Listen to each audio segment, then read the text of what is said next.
Assalamualaikum warahmatullahi wabarakatuh. Bulan Ramadan kembali menyapa kita. Bulan penuh barokah yang sangat istimewa.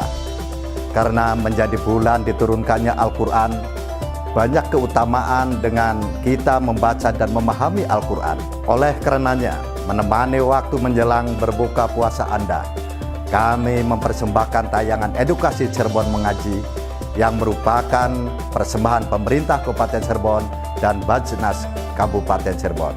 Selamat menyaksikan.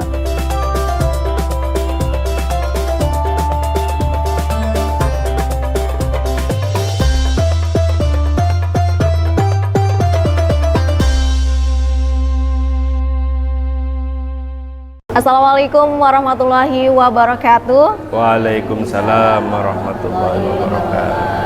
Selamat sore pemirsa setia RCTV Langkapadanes. Senang sekali saya Lulul Jana sore hari ini kembali menyapa pemirsa dalam program Cirebon Mengaji.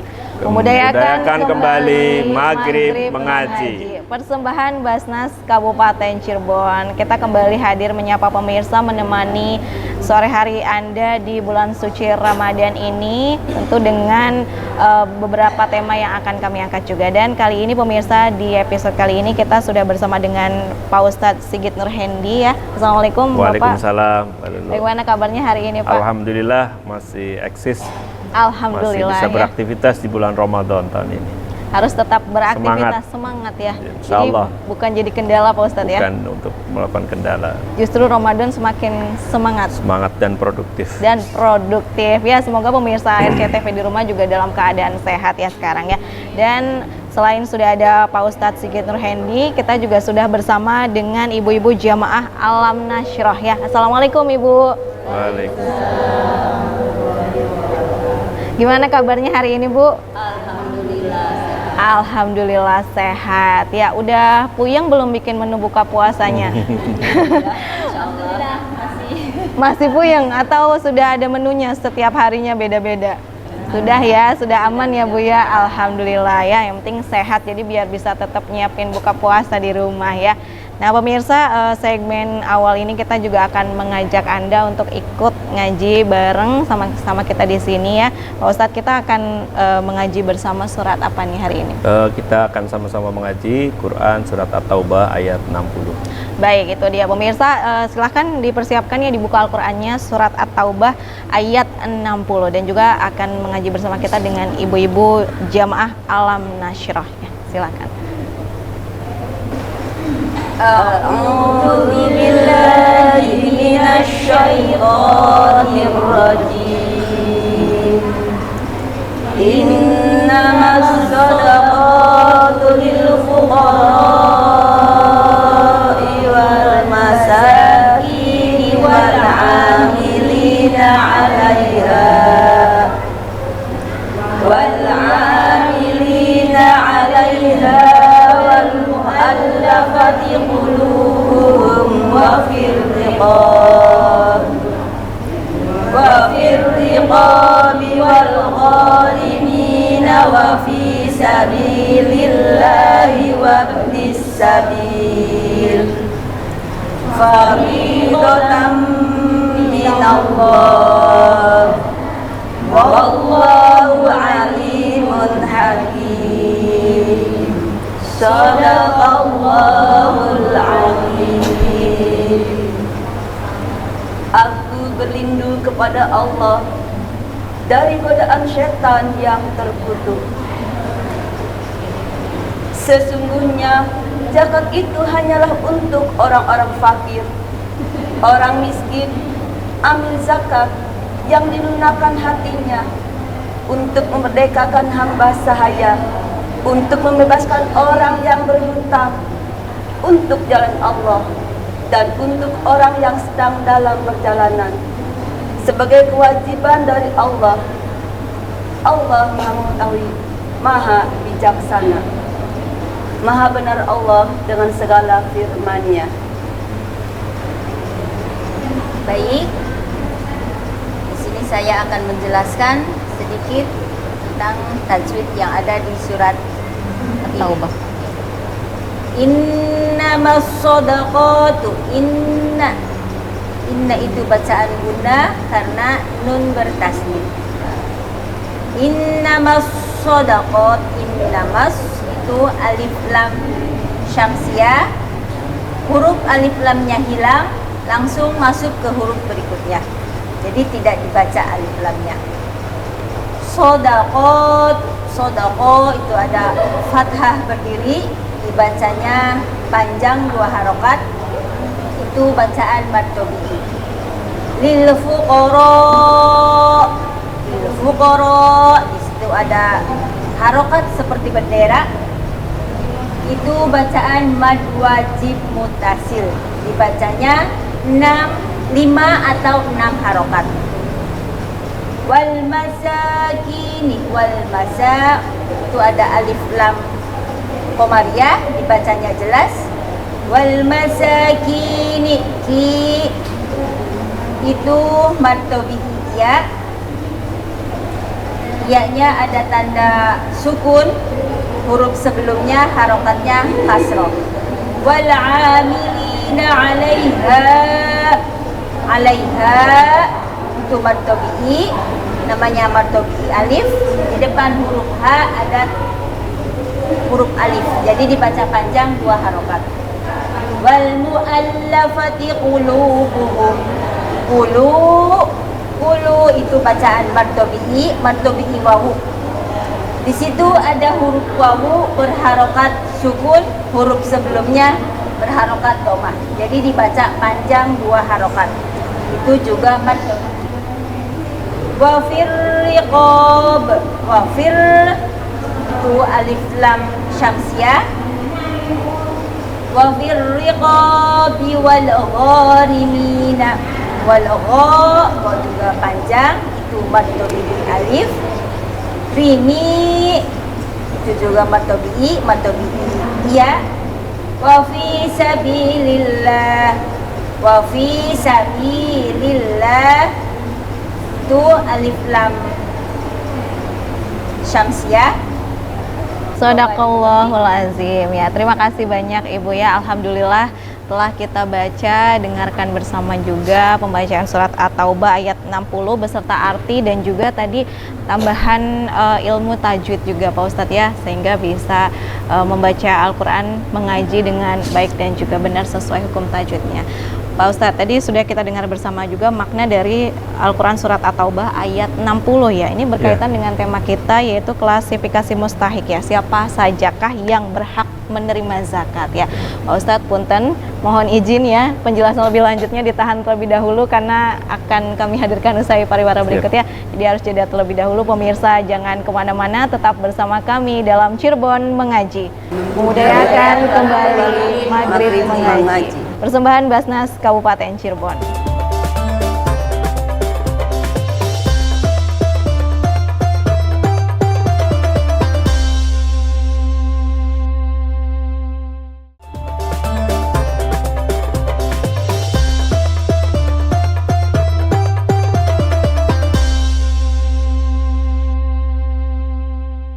Terima kasih pemirsa, Anda masih bergabung bersama kami dalam program Cirebon Mengaji.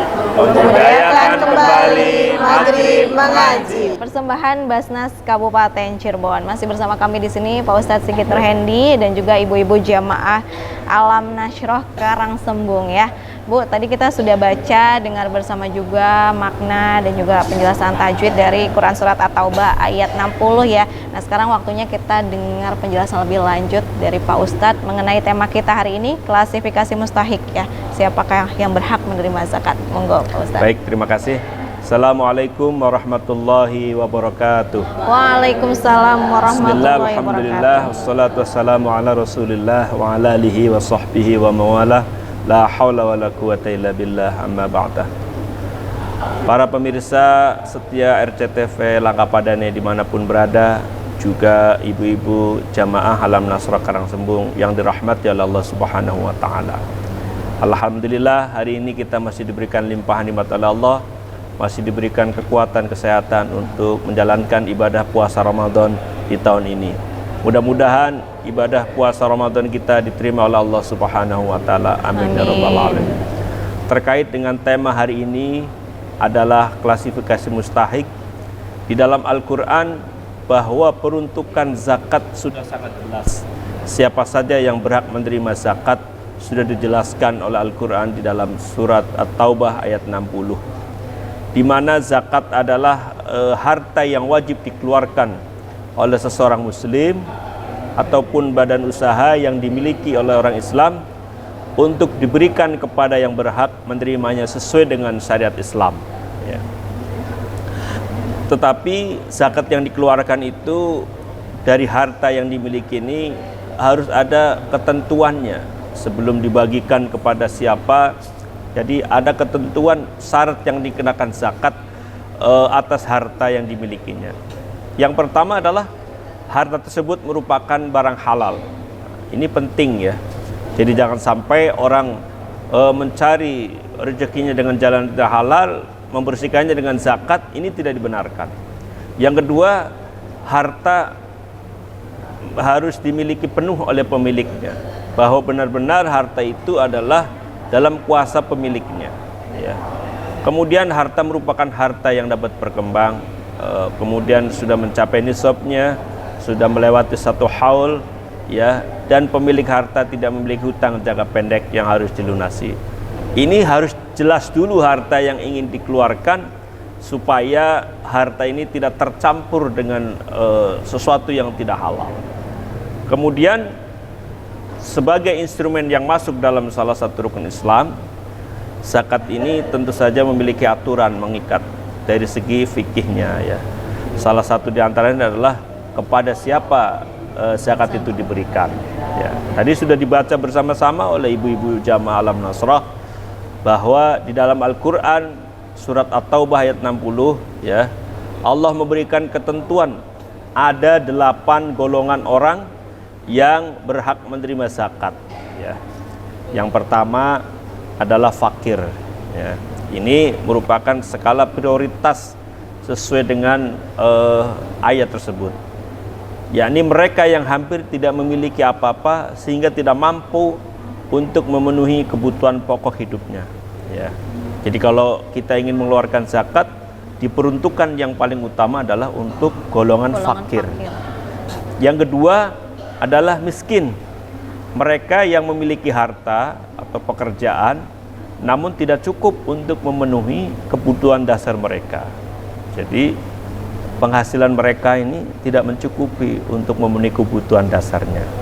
Nah, yang ketiga ini adalah amil, adalah mereka yang mengumpulkan, mencatat, dan mendistribusikan zakat.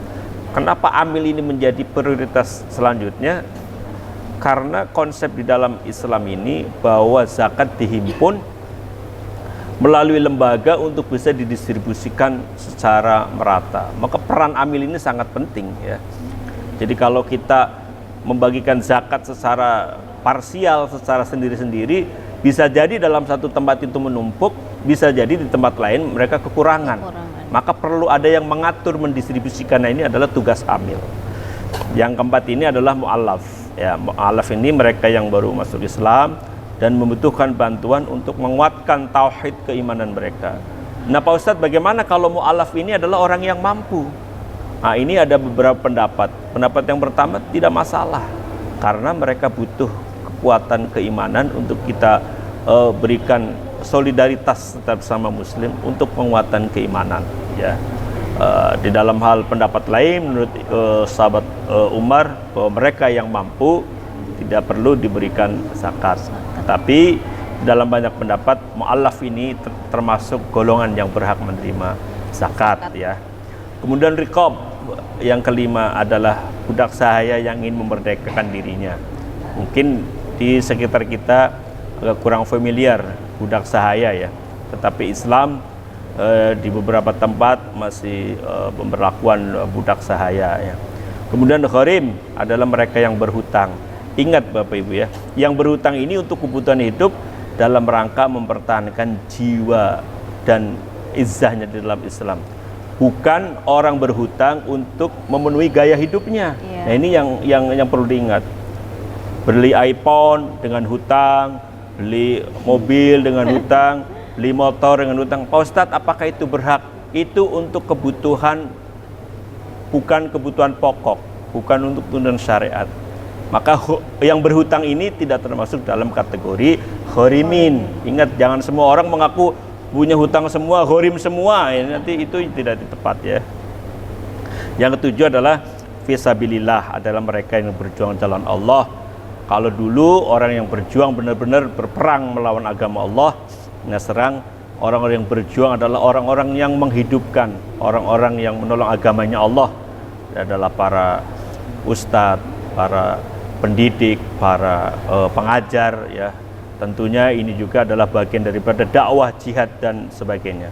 Terakhir adalah Ibnu Sabil, adalah mereka yang kehabisan biaya dalam perjalanan ketaatan. Kalau dalam sekarang adalah para pekerja migran internasional yang mereka terlantar, yang mereka tidak memiliki bekal, ini masuk dalam kategori Ibnu Sabil. Sangat jelas Islam memberikan klasifikasi, memberikan kriteria terkait siapa yang berhak menerima zakat ya. Jadi kalau zakat peruntukannya sudah jelas, jangan semuanya pengen dibagi zakat semua ya ibu-ibu. Nanti kalau ibu-ibu harusnya orang yang membagikan zakat. Mudah-mudahan dikayakan oleh Allah Subhanahu wa taala. Amin Gitu, ya rabbal alamin. Baik ya, alhamdulillah ya ibu-ibu, kita jadi tahu ya siapa aja yang berhak menerima zakat. Kita mau ngasih ke siapa?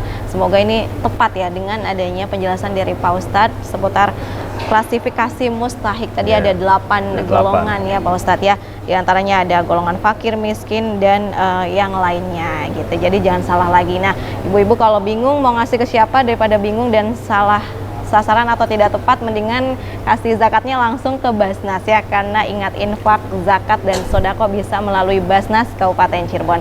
Baik pemirsa, Pak Ustadz dan ibu-ibu, kita harus jeda terlebih dahulu ya, dan Cirebon Mengaji akan segera kembali usai pariwara berikut. Tetap bersama kami di Cirebon Mengaji, membudayakan kembali Maghrib Mengaji. Persembahan Basnas Kabupaten Cirebon.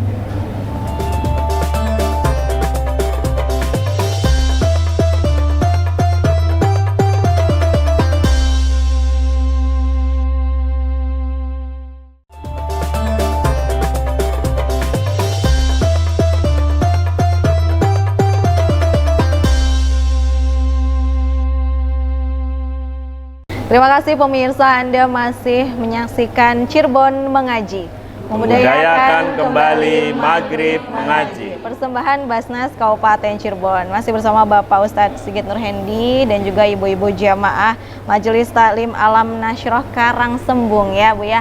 Tadi sudah kita dengar bersama penjelasan Pak Ustadz mengenai tema kita, klasifikasi mustahik, siapa sajakah yang berhak menerima zakat, dan juga ternyata ada 8 golongan ya. Namun kita akan beri kesempatan untuk ibu-ibu di sini, apakah ada yang ingin ditanyakan? Silahkan. Silakan Ibu. Assalamualaikum warahmatullahi wabarakatuh. Waalaikumsalam warahmatullahi wabarakatuh. Perkenalkan, saya Sri Hidayati dari Jamiah Alam Nasroh Karangsembung. Izin bertanya Pak Ustadz. Ya, silakan. Apakah anak yatim itu berhak menerima zakat? Ya.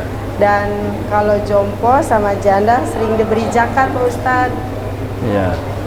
Mungkin Ini itu boleh aja. apa enggak gitu ya? Mohon, boleh apa tidak? Oke. Mungkin itu aja pertanyaan dari saya. Assalamualaikum warahmatullahi wabarakatuh. Waalaikumsalam warahmatullahi wabarakatuh. Terima kasih atas pertanyaannya Ibu. Monggo Pak Ustadz silakan. Baik, terima kasih atas pertanyaannya Ibu. Kenapa ini Al-Quran langsung menjelaskan klasifikasi siapa yang berhak menerima zakat, supaya tidak banyak interpretasi, persepsi di dalam masyarakat terkait dengan pertanyaan apakah yatim itu boleh menerima zakat. Kalau definisi yatimnya itu sendiri, mereka tidak berhak menerima zakat ya, karena jelas dari 8 itu tidak ada unsur golongan yatim. Tetapi kalau kita lihat dari perspektif lain, kalau yatimnya ini adalah dalam keadaan dari keluarga yang tidak mampu, dari fakir atau dari miskin, atau anak yang terlantarkan, orang tuanya tidak ada semua, mereka itu baru bisa ya. Karena memang keadaan yatim itu tidak mesti yatim itu adalah tidak mampu. Yatim yang dalam keadaan mereka mampu juga banyak. Tetapi kalau kita ingin memberi, maka tidak diambilkan dari uang zakat atau harta zakat. Kita bisa memberi melalui infak, sodako, hadiah, ataupun lainnya. Tapi tidak menggunakan dari zakat. Karena zakat itu sudah jelas. Nah juga pertanyaan, bagaimana kalau yang ibu-ibu jompo, duafa, itu juga harus jelas dilihat dari perspektif mustahiknya itu. Kalau umpamanya klasifikasinya cuma janda, kalau jandanya masih muda, ini kan mengandung perspektif lain. Kan ini. Nah ini mengambilnya apakah si jompo ini, si duafa ini, si janda ini adalah masuk kategori fakir, miskin, gharim, atau sabilillah. Umpamanya si jompo ini memang dalam keadaan nggak mampu, fakir bisa, atau si duafa si ibu-ibu ini adalah mereka para pengajar guru ngaji, pengajar guru madrasah yang mereka memang berjuang di jalan Allah. Kalau dilihat dari penghasilan memang tidak cukup, nah ini masuk kategori. Jadi melihat satu objek itu dilihat dari perspektif asnaf itu kira-kira masuk yang mana? Masuknya yang mana? Kalau masuk jompo saja, kriteria jompo itu yang bagaimana sih? Orang tua nanti ngaku tua semua nanti. Karena harus jelas, maka jompo ini tidak ada definisi yang jelasnya. Maka harus dibatasi oleh asnaf itu 8 itu, ya. Begitu juga yatim. Di Karangsembung juga pernah bagikan ke jompo. Nanti semua orang jompo semua. Iya, kan? Harus dibatasi. Terima kasih. Ini terjadi di masyarakat realitanya. Maka harus memang jelas dari 8 mustahik ini. Maka ini Al-Quran sudah membatasi supaya tidak terjadi banyak interpretasi di dalam masyarakat. Nah ini sudah jelas ya. Baik. Di 8 unsur itu. Sudah ada klasifikasinya tersendiri, 8 golongan Pak Ustadz ya, untuk yang memang mustahik ya, menerima zakat. Kalau mungkin keadaannya lain seperti tadi ya, keadaannya memang kurang mampu tapi bukan termasuk klasifikasi atau mustahik ini, berarti jatuhnya infak atau sodakoh ya Pak Ustadz. Sodakoh saja ya, diniatkannya sodakoh ya, bukan termasuk ke zakat. Karena sudah ada aturannya, klasifikasinya. Zakat itu kan untuk membersihkan harta kita Pak Ustadz ya, harta dan juga mensucikan jiwa. Jadi ingat, sodakoh, infak dan juga zakat melalui Basnas Kabupaten Cirebon ya. Jadi daripada ibu bingung lagi ya, takut salah, langsung aja disalurkan melalui UPZ yang sudah ada di desa masing-masing ya, biar tersalurkan dengan baik. Niat kita juga sama ya, tersalurkan dengan baik, tidak ada salah kaprah lagi ya. Oke, Pak Ustadz, silakan kesimpulan secara singkat mengenai tema kita pada sore hari ini, monggo. Baik, terima kasih. Jadi Islam tidak melarang untuk kepada pemeluknya, hambanya ini untuk kaya. Islam memberikan kebebasan untuk hambanya menjadi seorang yang kaya, bahkan dianjurkan. Yang menjadi titik pentingnya adalah dari mana harta itu diperoleh, yang pertama itu. Yang kedua, ketika harta itu sudah diperoleh, bagaimana cara dia mentasarufkan, bagaimana cara dia membelanjakan harta itu ketika sudah diperoleh. Bahwa ingat, orang yang dititipkan harta oleh Allah adalah ada haknya bagi orang lain ya. Jadi orang kita, bagi masyarakat yang kaya, selalu harus ingat bahwa harta itu ada titipan bagi orang-orang yang berhak menerimanya. Di dalam Al-Quran tadi sudah jelaskan kepada siapa kita harus memberikan, kepada 8 golongan itu.